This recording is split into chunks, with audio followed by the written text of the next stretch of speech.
there's a little bit of this, okay, great, I have this information, now what do I do with it? And so this is an attempt to go ahead and answer that question and perhaps give you some ideas. Now, I'm guessing that most people who are going to be here today are already sales professionals. This is not an attempt to tell you how to do your job. I'm sure you're all very, very well qualified, very expert individuals. But perhaps there are some things that you could be doing that maybe you haven't thought of, some ways of going about your outreach that perhaps you haven't seen before. And so I'm just hoping this proves to be helpful. So if you, like I said, if you have any questions, go ahead and put those in the chat window. And I will go ahead and address those after, as they come up, as there's time, and then also I'll have some time for Q&A after. So one of the first things that I wanted to look at was kind of, what challenges do salespeople face, and then, how can Leadfeeder help with that? So the few things that I've noticed in personally, I've been a salesperson in the past. I'm now in the customer success side, which is kind of its own bit of a sales role in some ways. It's my job to make sure you guys are happy, which I have to convince you of often enough.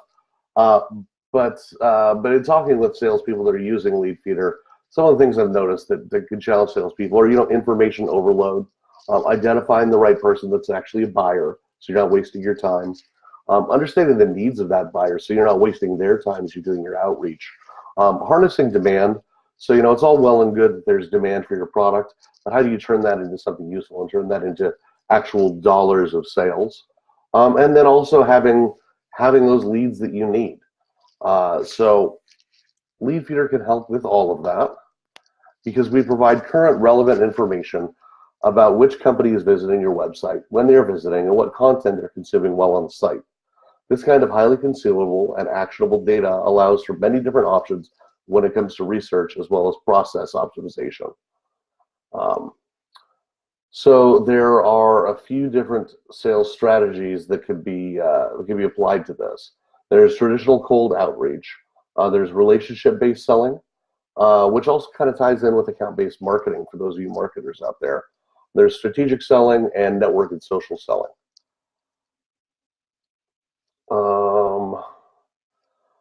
Excuse me a minute.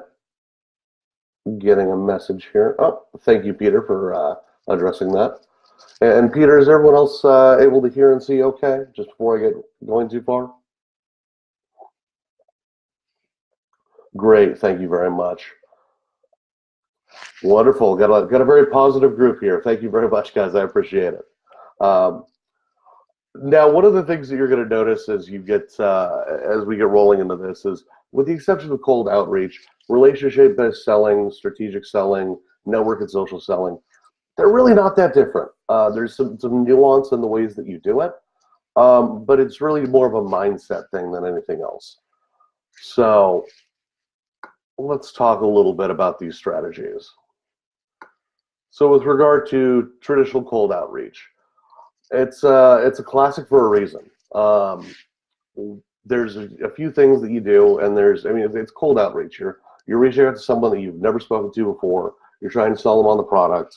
We've all done it, and hopefully Leadfeeder is making it so you're not dialing for dollars and just ending up having to pound your way through gatekeepers and all of the usual fun sales processes.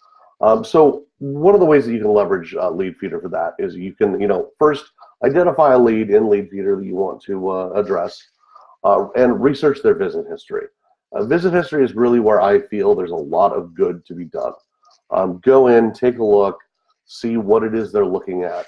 And what I like to do is build a picture in my head of what questions they're trying to answer, or what fears they're trying to address when there is that led them to your page.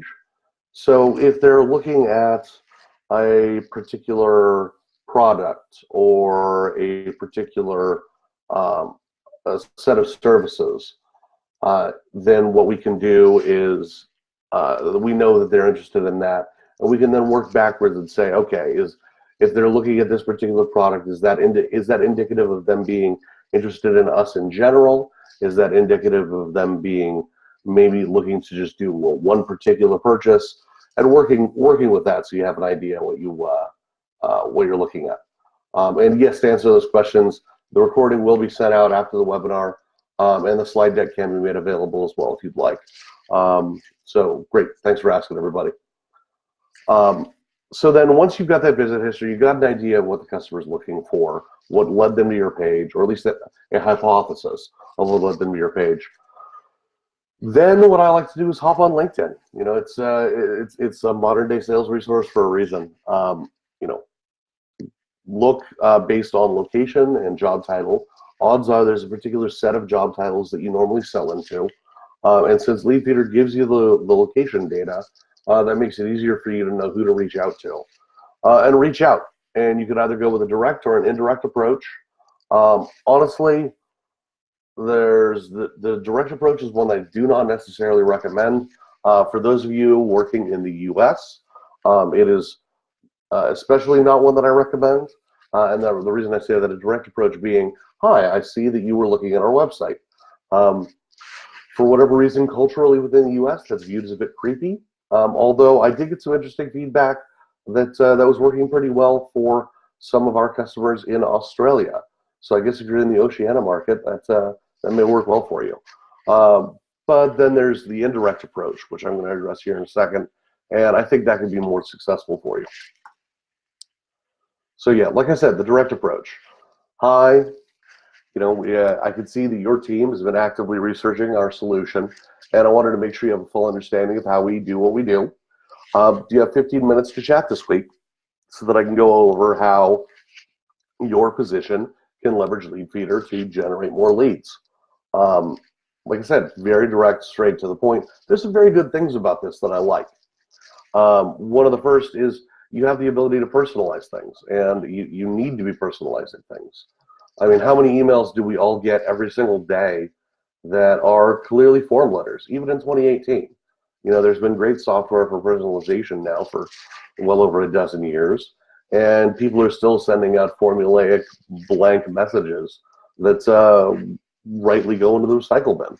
So make sure that you're personalizing it enough that it seems like a curated message. And also have the call to action be reasonable. One of the things that we are talking about here is, you know, do you have 15 minutes to chat? A 15-minute chat is easy. It's harder to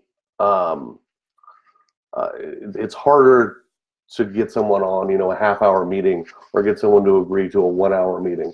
The 15-minute chat, 5 minutes in between meetings, these are easy to ask for, and it's a good call to action. Jonathan, that's a great question. If you don't mind, I'm going to go ahead and push that back a little bit, but I will get to that for you. Thank you very much.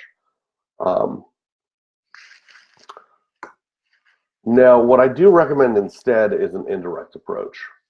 And when I say an indirect approach, you're still reaching out to someone directly, but you're being a little bit less forward in your intentions with the sale. So again, personalizing it, hi, name. And in this case, we're selling to a salesperson, which is always a fun thing to do. Sales is a rough job, and I know you didn't get where you are without persistence and constant learning. I came across this awesome blog and how we increase my conversion rates. I thought you might also be interested. And you can see here, we've got a link to a blog post. If you have any good resources, please pass them along. All this is an attempt to start a conversation. And what you've done with this, and the way you should be structuring this, is you're identifying what their position is and what they do for a living.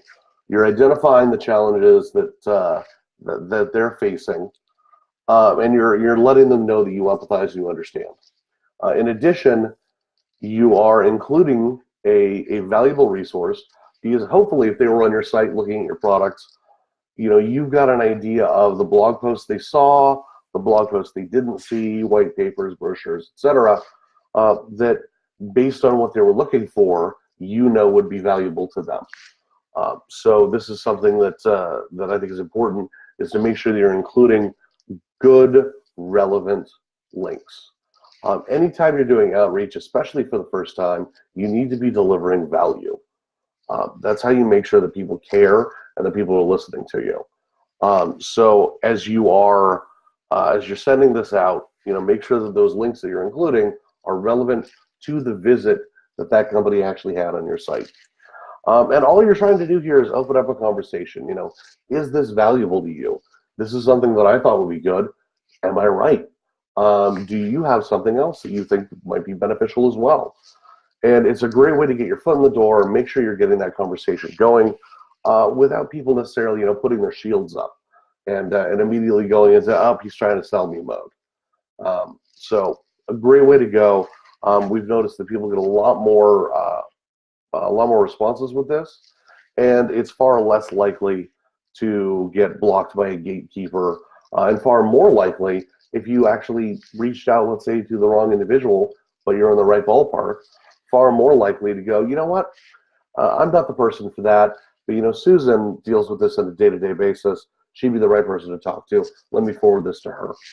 Ultimately, that's the goal, right? Is if you can't get there on the first try, you may as well get lucky. So that's kind of the direct and indirect approach with regard to cold outreach.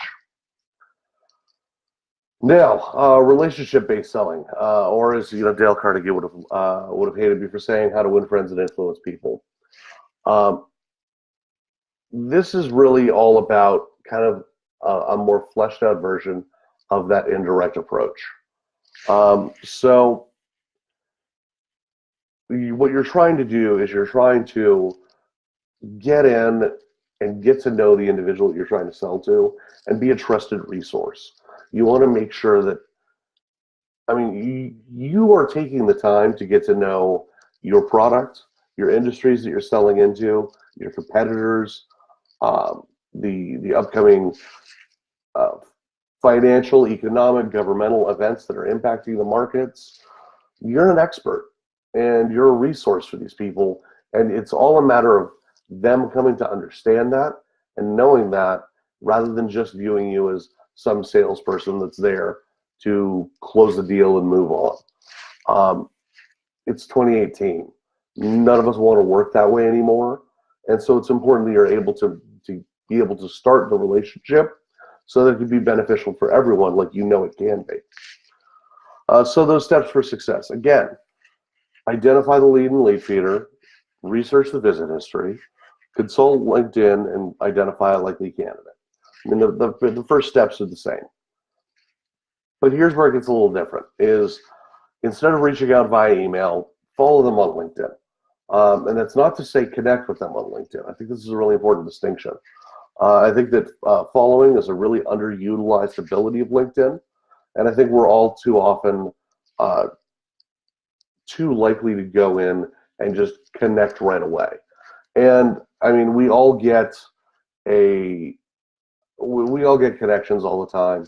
Some of them are relevant, some of them are people that you've talked to, and some of them are just out of the blue. And you don't want to be one of those out of the blue people. And you don't want to be one of those, again, you don't want to be perceived as the wolf at the door. So you can follow, and that allows you a chance to take a day or two and do a bit of research. See what they're posting on LinkedIn. See what people are sharing with them. And by following them on LinkedIn, you have the ability to make sure you know what you're doing and you know what they actually care about beyond the assumptions that you were given. That way, when you reach out to establish a connection with them, maybe you will have commented on the same posts online. Maybe you have some ideas about something that they posted. And when you offer that connection and you try and build that relationship there, you're able to include, by the way, I feel like I need to say this, even though everyone, I feel like, already knows this one. If you're sending a connection request via LinkedIn and you are not including at least 2 sentences of personal message, you're doing it wrong. It's very important that you include at least 2 sentences of a personalized message that is relevant to the individual you're connecting with. Again, that's how you start that relationship off on the right foot, and have that message be based on what you saw on their visit and what you saw when you followed them on LinkedIn. And you can include shared interests. Maybe they had a particular blog post talking about Net Promoter Score or what have you. And you can reach out and say, Net Promoter Score is something that I care very deeply about. I'd love to talk with you a little bit further about that. And then you can go in, start talking, schedule a meeting, and at that point, the person knows, this is going to be not just get in, get the deal sold, and get out, but you establish yourself as someone that has shared interests, shared concerns, and is there for their well-being. All right, strategic selling. So this is digging a little bit deeper. So it's going to be a very similar idea of the steps for success. But what you're going to want to do here is you're going to want to look to determine what the company's interests are. So this is, I mentioned for the marketers, this is a bit like account-based marketing. So look on Leadfeeder, see what they're doing visiting your site. Do a little bit of outside research. The beauty of the internet age is all information is available all the time. So you can see what issues the company may be facing. Look at their industry.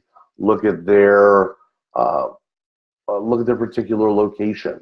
See if they're facing issues from the economy as a whole. See if they're facing issues just from within their market segment. See if they're facing issues because the city council of the city in which they reside has it in for them. Who knows? But get an idea of what's going on with them. And then correlate that data and look at and see, develop a full picture. This is a bit more like, for those of you that have used the sales model known as the challenger model, this is a bit more like that. Again, I don't want to get too deep into particular sales models. I'm someone who's been in sales. I'm someone who works with salespeople on a day-to-day basis. I don't want to get into very particular and named sales models too much for this. But for those of you that are thinking it sounds a bit familiar, there's a reason for that. So yes, correlate that data and formulate a pitch that aligns your product to their concerns and what they were searching for. Because, you may know better.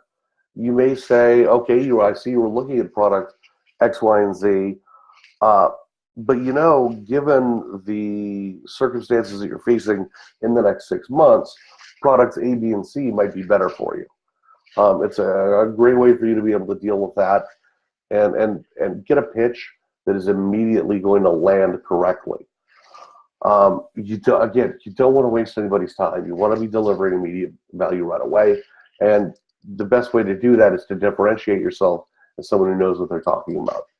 Taking a bit of time to look into what they're facing and what their interests are, in addition to just your Leadfeeder data, is really going to allow you to set yourself apart. And then lastly, networking and social selling.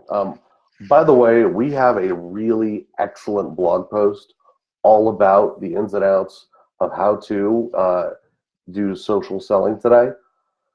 I would highly recommend you guys check that out. I will try and include a link to that in the post-webinar debrief.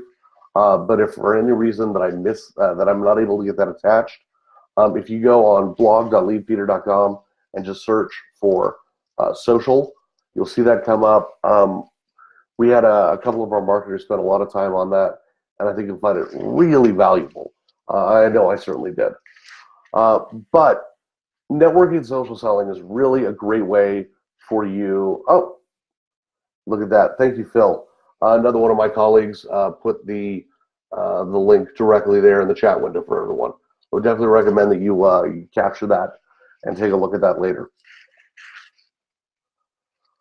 So the steps for success on this one. This is a great way, aside from the standard sales processes, this is a great way for you to be able to pull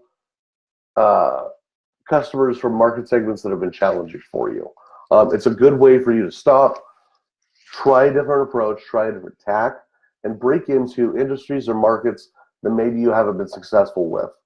And so what I recommend for that is develop a persona based on researching Leadfeeder, LinkedIn, etc. So that persona being, I want to work with, or I really want to make sure that I am dealing with the concerns of VPs of sales in the telecommunications industry. And maybe you even want to get more specific than that. It's I want to make sure that I'm dealing with once again, say telecom, specifically in the American Southwest. Whatever it may be. Take the time to figure out who it is you want to be pitching to, and then curate content. Wow, it was harder to say than I thought it would be. Curate content based around this persona. So take the time, go in. I know, if you spend any amount of time with a company, you've got a wealth of information at your hands between blog posts, webinars, white papers, brochures, ebooks, what have you.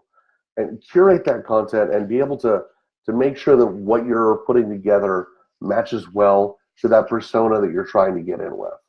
And by the way, to take a step back real quick, maybe the reason that you're trying to develop this persona is you've noticed that you're continuing to get leads coming in from an industry that you haven't had success with, or from a part of the country that you haven't had success with, whatever the case may be. This is a great way for you to change it up and address a whole swath of leads all in one go. So then once you have that content curated, it's easier to say that way. What you can start doing is putting that out there via social media, particularly LinkedIn. You can start sharing that with your network. You can start sharing that outside your network, or you can have a lot of fun and get into doing LinkedIn sponsored posts.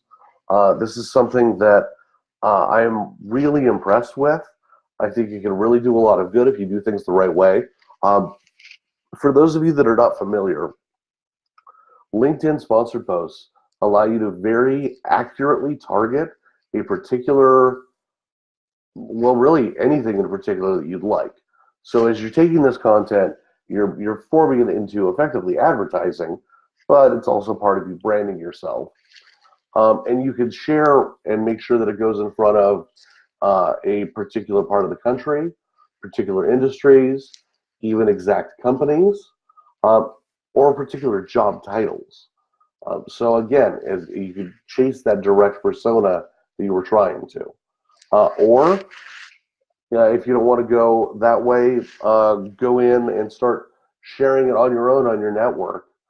And then as you're doing that, and as you're establishing yourself as an expert in things that matter to them, then you can start reaching out and say, hey, I'd like to connect with you because I think that I have a lot to, I think that I've got a good idea of what's going on in your industry, but I would love your feedback.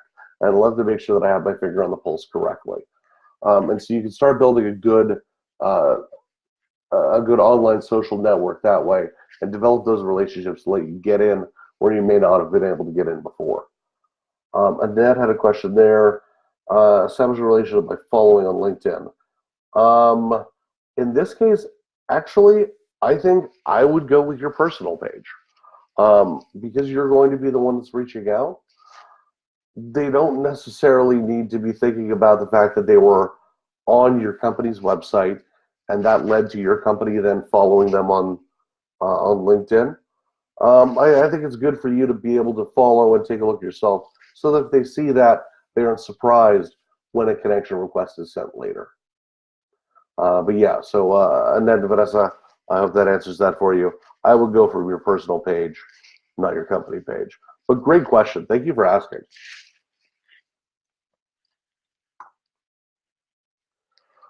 So we've got a few sales phone pitches here. I've talked a lot about email outreach. I've talked a lot about LinkedIn outreach.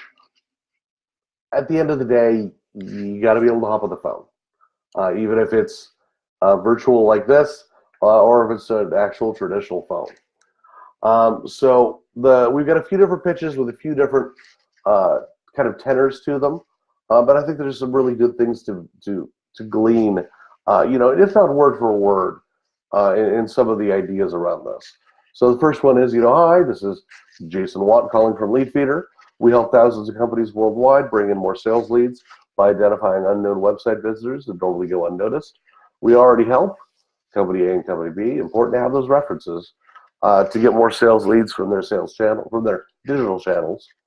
Do you have time for a quick chat next Tuesday about how we can help your company get more qualified leads and better sales opportunities? straightforward, should be very obvious. I consider this a very basic sales pitch, but there's some nuance to it. You've got a great call to action. You've got a good incentive for them to act. What organization doesn't want more qualified leads and better sales opportunities? Again, quick chat, great. Keep it light, keep it simple.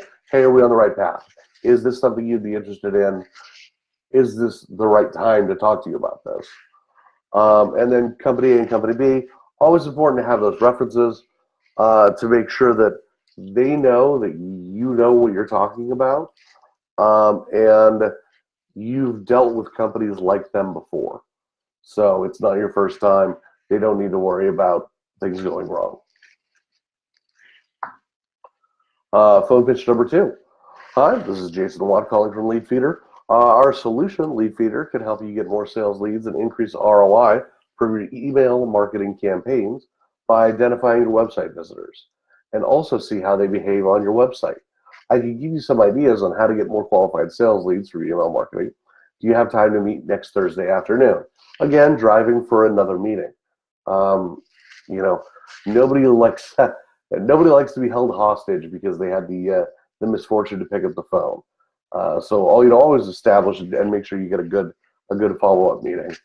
But a little bit different approach. You're talking about direct benefits to them. You're talking about some ways that, again, like we were talking about, you're showing that you know their industry, that you are a qualified expert.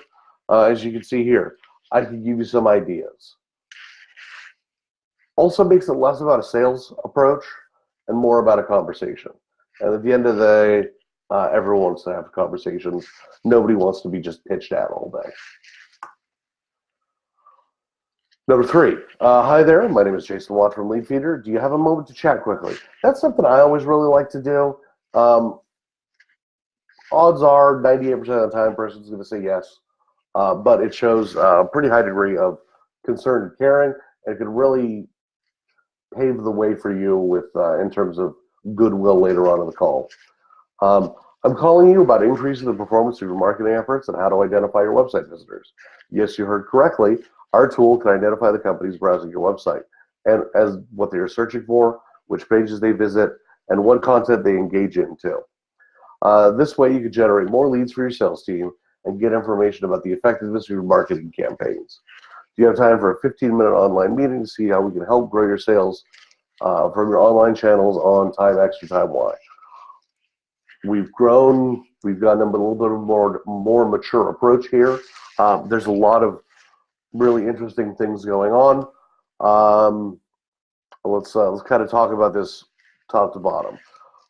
So now instead of just talking about more leads, we're also talking about working the marketing campaigns as well. So we're making this a bigger picture for the customer. We're not just a tool that does one thing. We can help you with a number of things that you're having issues with. You have time for a 15-minute online meeting? Great. Another call, a very easy setup, 15 minutes. You can do that in between meetings, on your way to go get lunch, what have you. And then asking for specific times. I think this is important. In what I do as a customer success manager, it's great for me to have my calendar available. So people can just select time on my calendar, book it, go, it's fine. From a sales perspective, I don't necessarily think that kind of availability is necessarily the right way to go. It's good to have kind of a sense of urgency and to be able to get your customers set on, let's go, here's 2 times. So either of those work for you? No, here's the third. And make sure that you're moving things forward. You're not spending a whole lot of time in, well, I have this going on this day and this going on this day. Just book it, move on, make it happen, hop on to the next call. And then sales pitch number 4. Hi there, my name is Jason Watt from Leadfeeder. Do you have time for a quick chat? I'm calling you as there have been a lot of visits to our website for your company lately. It might have been one of you or one of your colleagues, so I wanted to follow up quickly. Do you have time for a 15-minute online demo to see how we can help you grow your sales from your online channels on Time X or Time Y? This is getting back into that direct approach again. If you think you can pull it off, by all means, I encourage you to have fun with it. If you think you can make this work, absolutely. You're getting right down to it. You're saving time. You're getting directly to the meat of the issue. We know you want us. Or we know you're interested in what we do. Let's talk about that. Let's cut to the chase and make this happen. If you think you can pull it off, great. I'd love to hear your feedback. Again, for those of you outside Australia, I don't necessarily recommend this. But for those of you in Australia, again, inexplicably, I've heard good things. But this is kind of the phone version of that direct approach that I talked about earlier. And Lars loves number 4. I think you're a pretty direct person, Lars. Appreciate the feedback there. So now we have time for some Q&A. So any questions anyone has, please type them in either in the chat or in the questions area. I know Brent had one previously that I believe Peter addressed.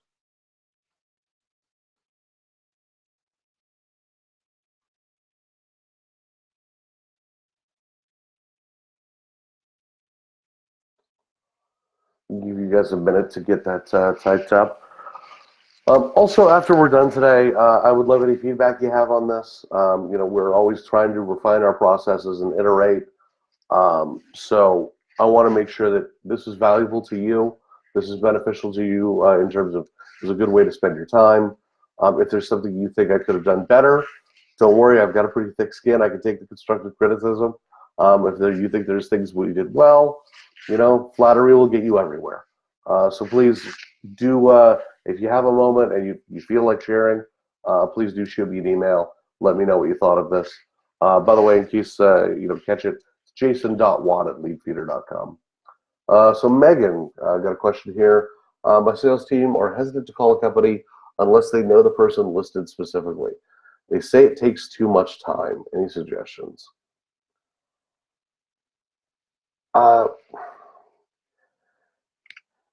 And yeah, Anton, I find this too, but I think approaching contacts with the company, can you point me in the direct? Yes.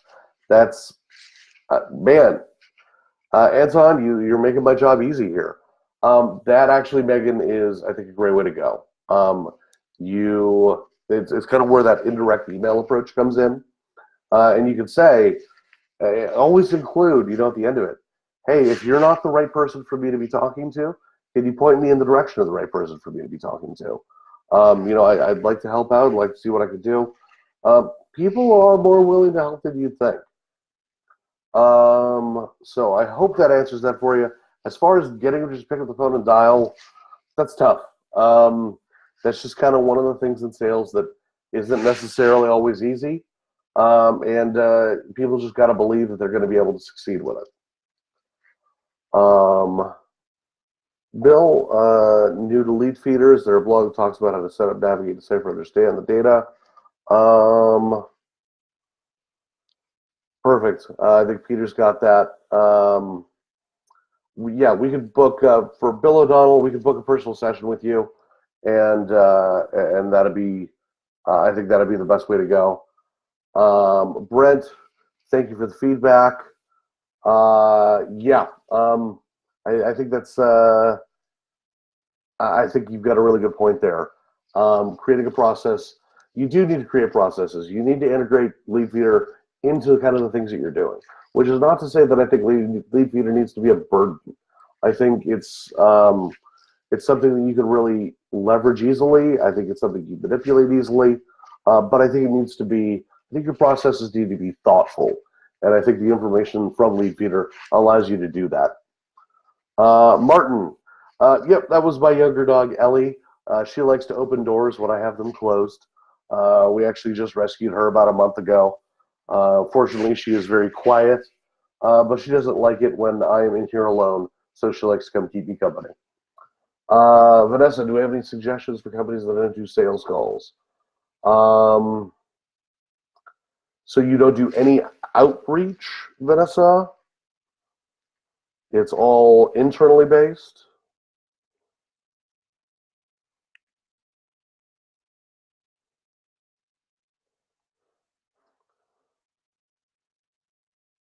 Yeah, I'd like to, Vanessa, maybe that's a good one. We can, oh, I see you're typing. This is great. So as you're typing your response there to get a little bit of clarification, I'll just move on here. Anton, back again. Really appreciate the webinar. Awesome. Thank you very much. Glad to hear that. Gus, great advice. Thank you. Appreciate it. Annette, we could definitely talk personally. Absolutely. Let's see here. I'll just make sure it's in here for you. Perfect. Peter, you are my hero today. Thank you for including that. So yeah, Annette, you could book time directly with me so we can meet. Jonathan, the video training you take where you learn the nuances of best practices. Yes, that's actually, we've been building out a new video library. So we have some, and then also, we could also, if you wanted to book time with me as well, I could also host one of these as a more personalized and directed at your particular style of outreach. Vanessa, wonderful. You send sales-focused emails. You tried calls over the years and just don't get anything from it. They don't pick up and they don't want to help. I think that's fair. Honestly, again, you could do a lot via email. You don't necessarily need to pick up the phone and dial. I think eventually you need to be able to book that time in an online meeting or in some way to interact, voice to voice, so to speak. But cold calling doesn't always work. Yeah, I definitely see how you're. I definitely see where you're coming from there. And I mean, the good news is we talked a lot about email outreach today, and I think that you're not necessarily losing anything if you're sticking to email outreach. Even though we had those scripts for the phone conversations, we also had a couple of scripts here, particularly this indirect one. I like quite a bit for email outreach for you. All right, great. Vanessa, got it. Wonderful. Glad to hear that. Thank you so much. Shaheen, how can I get full access to the Leadfeeder potential in Iran? If you, I don't know if you started a trial yet or not, Shaheen, but I would definitely set up a trial. I don't know about all the issues that face Iran. I got to be honest. I work domestically here in the United States, as well as, really, North and South America. So I don't necessarily know the exact challenges that you face there. So I apologize. Oh, by the way, Vanessa, don't worry, you didn't sound negative. Aisha Allen, right up above, if you go up in the chat, Peter shared my calendar. You could book time with me directly there. Otherwise, you could just shoot me an email, jason.watt, Watt is spelled W-A-T-T, at leadfeeder.com. All right. Good. So any other questions coming in? I see Peter, again, the wind beneath my wings today, helping out with Shaheen. Thank you very much.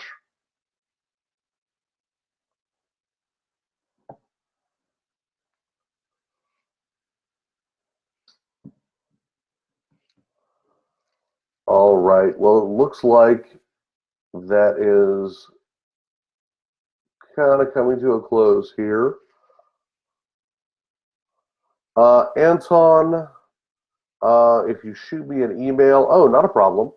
If you shoot me an email, I can send you a link to, we've got a couple of blog posts that have these scripts on them. And so you can either search at blog.leadfeeder.com for sales, or you can shoot me an email, jason.watt@leadfeeder.com, and I can send you these scripts directly.